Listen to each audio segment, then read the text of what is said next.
Good morning junior. Good morning senior. வணக்கம். அடுத்து நீங்கள் ஒரு கதையை பார்க்க போகிறீங்க.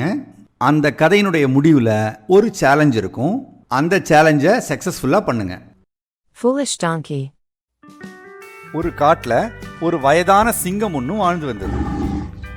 அதுக்கு வயசாகி போச்சு இல்லையா, அதனால் ரொம்ப தூரம் ஓடி போய் வேட்டையாட முடியல. அதனால் ஒரு மரத்துக்கு பின்னாடி பதுங்கி நின்னுது. அந்த வழியா ஒரு நரி வந்தது. ஒரே பாய்ச்சலா சிங்கம் நரியை பிடிச்சிருச்சு. உடனே நரி, ராஜா ராஜா என்னை கொன்னுடாதீங்க அப்படின்னு சொல்லுச்சு. அதுக்கு சிங்கம், எனக்கு ரொம்ப பசியா இருக்கு, நான் இப்போ உன்னை சாப்பிட தான் போறேன் அப்படின்னு பதில் சொல்லுச்சு. அதுக்கு நரி, என்ன உயிரோட விட்டீங்கன்னா உங்களுக்கு பெரிய மிருகமா சாப்பிடறதுக்கு தரேன் அப்படின்னு சொல்லுச்சு. உன்னை நம்பலாமா? என்னை கண்டிப்பா நம்பலாம்.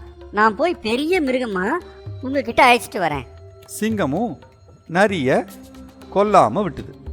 நரி கொஞ்ச தூரம் நடந்துகிட்டே இருந்தது. அப்போ எதிர்க்க ஒரு கழுதையை பார்த்தது. கழுதியாரே, ஏன் சோகமா இருக்கீங்க? அப்படின்னு கேட்டது. அதுக்கு கழுதை, என் எஜமான என்கிட்ட நிறைய வேலை வாங்குறான், சாப்பாடே போடுறதில்ல, என்னை கொடுமைப்படுத்துறான் அப்படின்னு சொல்லிச்சு. கழுதியாரே, மனிதர்களே இப்படிதான் நம்மளை கொடுமைப்படுத்தி வேலை வாங்குவாங்க. ஆமா ஆமா, ஆனா என்ன பண்றதுன்னு எனக்கு தெரியலையே. அதுக்கு நரி, கவலைப்படாதீங்க, நம்ம சிங்கராஜா நமக்கு உதவி செய்வாரு அப்படின்னு சொல்லுச்சு. அவர் எப்படி உதவி செய்வாரு அப்படின்னு கழுதை கேட்டது. அவர்கிட்ட போய் உதவி கேட்போம், அவர் உன் எஜமான தண்டிச்சிருவாரு. அதுக்கப்புறம் நீ கவலை இல்லாம சந்தோஷமா இருக்கலாம் அப்படின்னு நரி நிறைய ஆசைவார்த்தைகள்லாம் சொல்லுச்சு. கழுதை அதை நம்பி நரி பின்னாடி சிங்கத்தை பார்க்க வந்தது. தூரக்கேந்து கழுதையும் நரியும் வரத சிங்கம் பார்த்தது. சிங்கத்துக்கு பயங்கரமான பசி. அதனால வேக வேகமா போய் கழுதை மேல பாஞ்சுது.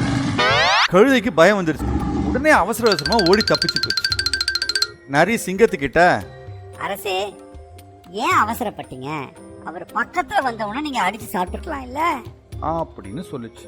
அதுக்கு சிங்கம், அதெல்லாம் எனக்கு தெரியாது, நான் பயங்கர பசியில இருக்கேன், இப்போ உன்னை சாப்பிட்டு போறேன் அப்படின்னு சொல்லுச்சு.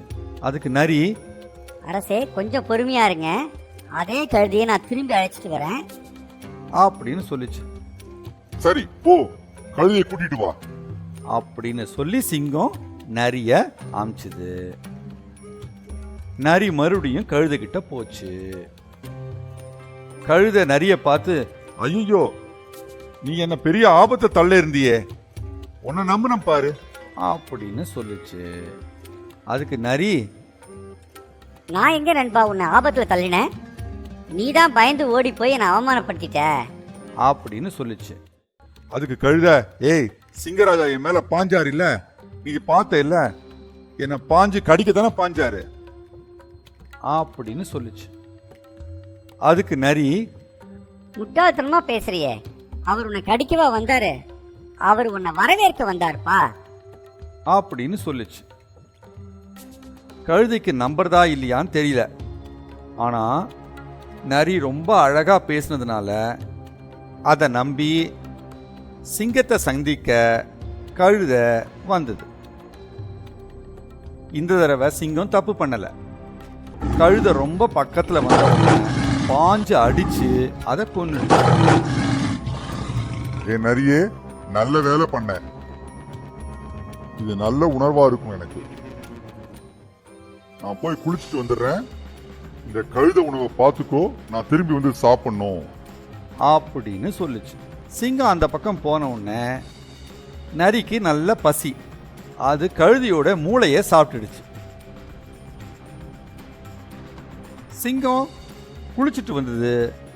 கழுதோட மூளை இல்ல. அதுக்கு கோவம் வந்துருச்சு. ஏ நரியே, கழுதையோட மூளையை நீ சாப்பிட்டியா அப்படின்னு கேட்டது. ஒரு செகண்டு நரி பயந்தே போச்சு. உடனே அதுக்கு ஒரு யோசனை தோணுச்சு. சிங்கராஜா, கழுதைக்கு மட்டும் மூளை இருந்ததுன்னா நம்மோட வருமா? அதுக்கு மூளையே கிடையாது மகாராஜா.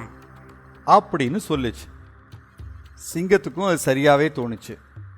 அது நிறைய பொழைச்சு போகட்டும் அப்படின்னு விட்டுடுச்சு.